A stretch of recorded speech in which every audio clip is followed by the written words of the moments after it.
أمهات كتير لأطفال التوحد بتشتكي بعد فترة إن ولادها ما بقوش يتحسنوا وبتبتدي خلاص بتفقد الأمل. ده أكبر خطأ ممكن تقع فيه أي أم عندها طفل عنده توحد. اوعي تفقدي الأمل، دايما في أمل وممكن ابنك يتحسن. النهاردة هنشرح ممكن نعمل إيه وإزاي نحيي الأمل فينا مرة تانية. خليكم معانا.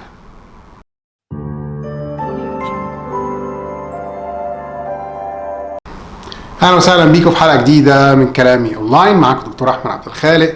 النهارده هنتكلم في موضوع مهم جدا. اتمنى كل ام عندها طفل عنده توحد تشوفني النهارده وتسمع الكلام اللي هقوله ده كويس قوي، لان انا النهارده هتكلم في نقطه حساسه شويه، اللي هي بعد فترة لما طفل التوحد بيبتدي يكبر ويبتدي العمر بيبتدي بيزيد، الأم بتلاقي ابنها ما بيتحسنش التحسن المطلوب، خاصة لما بيجي سن المدرسة ويلاقي الولد ما دخلش مدرسة ودخل مركز ذوي احتياجات خاصة وبتدي تفقد الأمل شوية بشوية، تفقد الأمل أكتر لغاية ما بينتهي أملها تماما وتقول خلاص هو قدري كده الولد خلاص. لكن ده أكبر خطأ ممكن تقع فيه. صدقيني أي طفل توحد مهما كان سنه صغير او سنه كبير، مهما كانت حالته شديدة، مهما كانت حالته خفيفة، تقدر اي ام في الدنيا دي كلها انها تقدر تحسن ابنها. بمعنى اخر مفيش حاجة اسمها طفل توحد ما بيتحسنش مهما كانت حالته. لازم كل ام تبقى عارفه كويس قوي ان اطفال التوحد مش زي ما انتم فاكرين هم قدراتهم ضعيفه، بالعكس هي اطفال التوحد دايما عندهم قدرات قويه جدا، لكن دايما المفتاح بيبقى هل الام هتقدر تكتشف القدرات دي؟ هل الام هتقدر تطلع القدرات دي؟ هل الام هتقدر تستخدم القدرات دي عشان خاطر الولد يبتدي يتحسن، ولا مش هتقدر تستخدمها وما تاخدش بالها ان هو عنده حلول يقدر يستخدمها عشان الولد يبتدي يتحسن؟ النهارده انا بكلم كل ام سمعاني دلوقتي في اي حته في العالم، هنثبت بالدليل القاطع والتحدي ان اي طفل توحد مهما كانت حالته، مهما كان الوضع اللي هو فيه، يقدر يتحسن. كل ام انا عاوزها تفتح قناه اليوتيوب بتاعتي وهي موجوده باسمي كويس، وتدور على فيديوهين.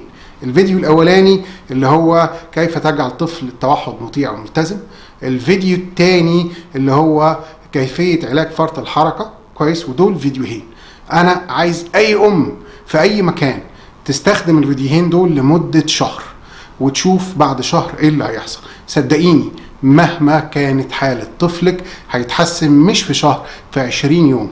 ده التحدي ده انا عاوز اوصل منه لحاجة واحدة بس، ان مفيش حاجة اسمها فقدت الامل، ان مفيش حاجة اسمها خلاص هو وضعي كده وظروفي كده. ابدا، طفل التوحد بيقدر يتحسن ويقدر يبقى كويس، وفي منهم بيوصل لغاية سن 10 سنين ونبتدي معاهم في السن دوت بيبتدي حركتهم تقل ويبتدي يتكلموا ويبتدي يتعاملوا مع الناس. ممكن ده يحصل، ما بالك بقى لما يبقى طفل صغير عنده 2 3 هنقدر نعمل معاه ايه؟ فاي ام عايزها تجرب الفيديوهين دول، ودول موجودين في القناة بتاعتي، بس يبقى عندها يعني ايمان انها تقدر تغير ابنها، تشتغل وتبذل اقصى مجهود عندها، وهتشوفي في 20 يوم ابنك هيقدر يتحسن ازاي.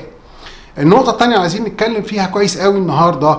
انت لازم تبقى فاهم طفل التوحد هو عاجبه حاله، هو مبسوط بوضعه، هو مش متضايق ان هو عنده توحد، هو مش متضايق ان هو ما بيتعاملش معانا، هو مش متضايق من الحركات اللي هو بيعملها. هو من وجهة نظره هو شايفها ان دي حركات طبيعية جدا، فبالتالي هو سعيد، هو ما عندوش اي مشكلة على الاطلاق. فانت لما بتيجي تحاول تغيره، بتيجي تحاول تضغط عليه عشان خاطر يبتدي يتحسن، بتيجي تعلمه حاجة من الحاجات اللي احنا الطبيعيين بنعملها، بيبقى رافض. ومش بس القصة بتبقى رافض، لا ده بيبقى عنده قوة يعني مراوغة وذكاء ان هو يدور على فرصة يبتدي يهرب منك، ان هو يرجع للوضع اللي هو كان فيه. فانت لازم تبقى فاهم كويس انت بتمسك طفل التوحد من السكة اللي هو ماشي فيها وبتاخده تحاول تحطه على السكة بتاعتنا. لكن انت لو سبته ثانية واحدة، يعني اتغفلت عنه لحظة،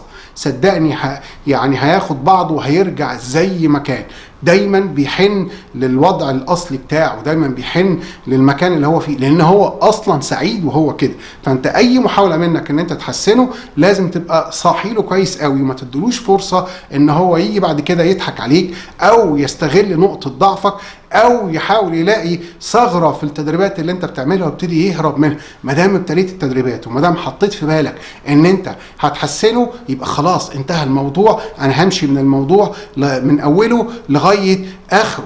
القصه كلها ان انت تعرفي ازاي تتعاملي مع ابنك. انتوا للاسف الشديد طفل التوحد لما بيبقى مبسوط بالحاله اللي هو فيها، هو بيفرض عليك انا مبسوط كده، انا مش عايز اتحسن، انا مش عايز اتكلم، انا مش عايز اسمع كلام، انا مش عايز اقلل حركتي، لان هو شايف ان الوضع ده هو افضل وضع ليه. النقطة التانية جايز دي تزعل ناس مني كتير قوي قوي قوي، بس يعني انا حاول اكون صريح معاكم. يعني بخبرتي في المجال دوت، ابنك مثلا عنده 7-8 سنين وانت خلاص فقدت الامل، سبته ما بيتكلمش، سبته حركته زياده، سبته ما بيطيعش ما بيسمعش الكلام، سبته. انا هسألك سؤال واحد بس، ايه الوضع لما يبقى عنده 12 سنه ولا 13 سنه؟ لا، الوضع لما يبقى عنده 15 سنه، لما هو يبقى قوي بدنيا وعنده عضلات كويس وجسمانيا صحته بقت قويه، وانت كأب او كأم العكس، انت كل ما بتكبر بتضعف، الوضع هيبقى عامل ازاي؟ طفل التوحد دلوقتي جاله مزاج ان هو عاوز يخرج، هتعمل ايه وهو مصر؟ وانتوا عارفين طفل التوحد بيبقى عنده اصرار شديد جدا ان هو يعني ينفذ اللي في دماغه، عاوز يخرج وعنده 15 سنه، وانت هتقدر تقف قدامه؟ وهو طفل التوحد اللي انت سبته وما وقفتش معاه وما ساعدتوش ان سلوكه يتحسن وكلامه يتحسن، هو لا بيستخدم الكلام ولا سلوكه كويس، وبالتالي هو ما فيش قدامه سبيل يتصرف بيه غير العنف كويس. فلما عنده 15 سنه وعنده قوه جسديه هيعمل ايه؟ وضعك ايه؟ يعني انا مش عايز احكي لكم حكاوي بتاعت ناس ولادهم كبار 17 و18 سنه جايين بيشتكوا ازاي والوضع كامل ازاي، بس 18 سنه هبتدي معاه، طب تغييره في السن ده هيبقى عامل ازاي؟ طب ما كنا عملنا الكلام ده من الاول وهو عنده 5 سنين ولا 6 سنين، ده على اقصى تقدير. فانت صدقوني، اتعبي يا ام دلوقتي، اتبهدلي يا ام دلوقتي، لان لما بيكبر الوضع هيبقى بالنسبه لك مأساوي. والنقطه الاسوأ من كده كمان، مين هيشيله بعد كده؟ فعلى الاقل سيبك من كل حاجه، على الاقل اذا ما بقاش طفل مطيع بيسمع الكلام كويس وابتدى يتكلم وابتدى يعبر عن رغباته، انا بتكلم على اسوأ الظروف كويس، ويقدر يبتدي يتعامل مع الناس، لما يجي يقعد مع اخواته بعد كده هيبقى مقبول. لكن لما يكبر وهو ما بيتكلمش وهو ظروفه سيئه، تعامله سيء، مين هيتحمله؟ وانتي خلاص فقدتي الامل. ارجوكي اوعي تفقدي الامل، اوعي تفقدي الامل، لان انتي بعد كام سنه هتندمي ندم جامد جدا. لكل ام لازم تبذلي اقصى ما عندك، وزي ما قلت لكم التحدي اللي انا بكلم فيه كل الامهات عشان اثبت لكم وجهه نظري ان طفل التوحد يمكن تغييره وبسرعه. الفيديوهين اللي احنا قلنا عليهم انا عايز كل ام تستخدم الفيديوهين دول لمده مش شهر، سيبك من شهر، 20 يوم، وشوف فعلا طفل التوحد هيتحسن ولا لا. وده هيديك دافع قوي جدا ان انت تكمل معاه، هيديك دافع قوي جدا ويديك امل ان ابنك ممكن يتحسن، وممكن ظروفه تبقى افضل من كده بكتير قوي، وممكن يبقى وضعه مختلف تماما. فكر انت قدامك سكتين، يا اما ابنك هيمشي في سكه ان هو هيبقى طفل معاق، يا اما ابنك هيمشي في سكه ان هو هيخش مدرسه وان هو هيتعلم ويعيش حياته زي الاطفال العاديين ويكبر ويتجوز ويخلف. انت عندك سكتين، ما عندكش 3، هم 2. فاذا من دلوقتي ما تعبتش وحاربت ويعني وحفرت في الصخر عشان ابنك ده يتحسن كويس، لما يكبر هيبقى الوضع عامل ازاي؟ حتى لو ضغطت على ابنك عشان يتحسن دلوقتي وشفته بيعيط ولا شفته متضايق، بكره لما يكبر ويخش مدرسه ويتعلم ويبقى له اصحاب ويبقى له علاقات اجتماعيه، هيجي يقول لك شكرا، انت تعبت عشاني، انت اتبهدلت عشاني كويس. لكن هتريحي نفسك دلوقتي، هتفقدي الامل بسرعه، هتقولي مش عارفه اعمل ايه كويس. الوضع لما يكبر هيبقى في منتهى السوء على ابنك، في منتهى السوء عليكي، وفي منتهى السوء على اخواته كمان. يعني ارجو ان انتوا تسامحوني في الكلام ده، بس انا بحاول اكون صريح معاكم وبقول لكم الوضع يبقى عامل ازاي. اليوم اللي بيعدي على طفل التوحد بالذات في اول 5 سنين في عمره، صدقوني اليوم ده مش ببلاش، اليوم ده بفلوس، اليوم ده غالي قوي. لما بيضيع من غير ما بيتحسن، الولد هو اللي بيدفع الثمن وانتي بتدفعي الثمن. فارجو من كل ام انها تبذل اقصى ما عندها. وزي ما قلنا الفيديوهين اللي انا طلبت، مش عايز منكم اكتر من الفيديوهين دول او 20 يوم، واحكم بنفسك شوف هيتحسن ولا لا، وده هيديك امل ان هو ممكن يبقى الامور تبقى كويسه.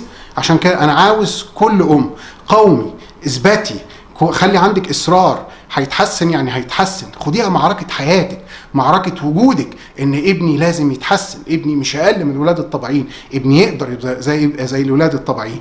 وعايز اشوف انتوا عملتوا ايه، وارجوكم بقى كل هتنفذ الفيديوهين دول لمده 20 يوم. التحدي بتاعنا عايزه تكتب تحت في التعليقات بتاعت القناه بتاعت اليوتيوب بتاعتنا عملت ايه، وهرد على كل واحده فيهم. هتتكلم في موضوع طاعه الاوامر، لو قابلتك فيه مشكله ابعتي لي في التعليقات وانا هساعدكم وهرد على التعليقات الخاصه بالتحدي بتاعنا، لان للاسف الشديد في امهات بتكتب لي مشاكل تانية.